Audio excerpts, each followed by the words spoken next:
नमस्कार दोस्तों, मैं हूं दिनेश मौर्य और आप लोग देख रहे हैं हमारा YouTube channel village fish farm. दोस्तों, अक्सर करके गांव में जो तालाब होते हैं उनमें कूड़ा कचरा बहुत ज़्यादा मात्रा में पड़ जाता है। ऐसे तालाबों में मछली पालन जितना फ़ायदेमंद होता है उससे ज़्यादा कहीं नुकसानदायक भी होता है। गांव के तालाबों में मछलियों का विकास तो बहुत अच्छा होता है, लेकिन गंदगी की वजह से उनमें मछलियों का मरना भी बहुत ज़्यादा मात्रा में भी कभी कभार हो जाता है, अगर आप समय रहते ध्यान नहीं देंगे तो। अब ये जो गांव का तालाब है, इसमें आधे गांव के लगभग मान के चलिए आधे गांव के नालों का पानी इसमें गिरता है और थोड़ा सा भी मौसम ख़राब होता है तो इसमें मछलियाँ ऊपर आके तैरने लगती हैं। और अगर समय से इसमें जियोलाइट जो दानेदार होता है, जो मतलब गोली जैसा होता है, वो अगर नहीं डाला गया तो मान के चलिए फिर ज़्यादा तबाही हो जाती है। और समय समय पे ऑक्सीजन टैबलेट का भी उपयोग करना पड़ता है।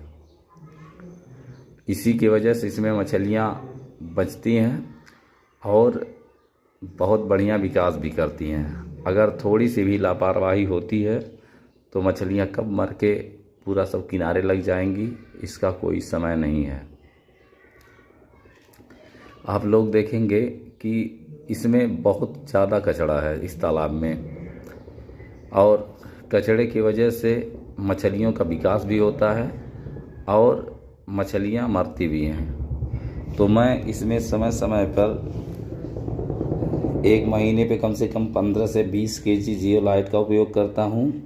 और ज़रा से भी अगर मौसम ख़राब होता है तो इसमें ऑक्सीजन टैबलेट का भी उपयोग करता रहता हूँ। इसमें चाइना कार्प और तिलापिया, जिसको गांव में कवई बोलते हैं, इन सब का विकास बहुत बढ़िया मात्रा में हो जाता है। और सिल्वर ब्रिगेड का भी विकास होता है, बशर्ते उन लोगों में सबसे बड़ी समस्या ये हो जाती है कि सबसे तनी सा भी अगर मौसम ख़राब होता है तो ये ऊपर आकर के तैरने लगती हैं। और अगर ऑक्सीजन का टैबलेट ना पड़े तो सबसे पहले ये मरती भी हैं।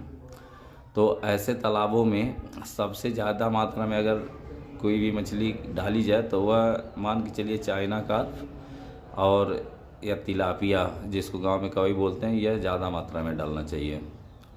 और दूसरा चीज़ ये है कि समय समय पे जियोलाइट का उपयोग करते रहना चाहिए। महीने में जियोलाइट का अगर आप उपयोग करते रहेंगे तो मछलियों पे कोई ज़्यादा साइड इफ़ेक्ट नहीं आएगा।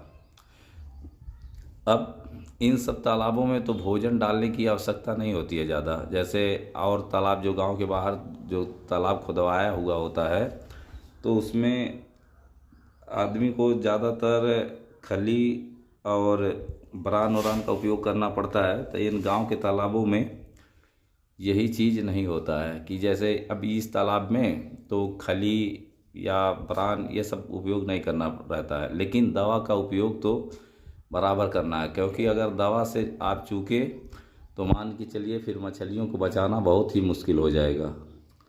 इसलिए अगर ऐसे तालाबों में आप फार्मिंग करते हैं तो पहली बात दवा का उपयोग तो करना ही करना है, इसलिए एडवांस में दवा ला कर के घर पे रख लीजिए, फिर आप फार्मिंग कीजिए। और जितना प्रॉफिटेबल है उतना नुकसानदायक भी है।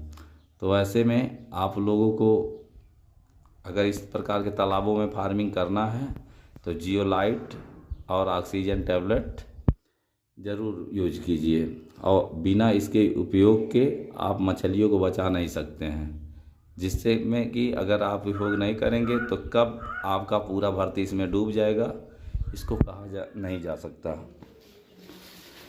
तो अगर यह जानकारी आपको अच्छी लगी हो तो वीडियो को सब्सक्राइब कीजिए और लाइक कीजिए। फिर नया वीडियो मैं आपके पास जल्दी लेके आऊँगा। धन्यवाद।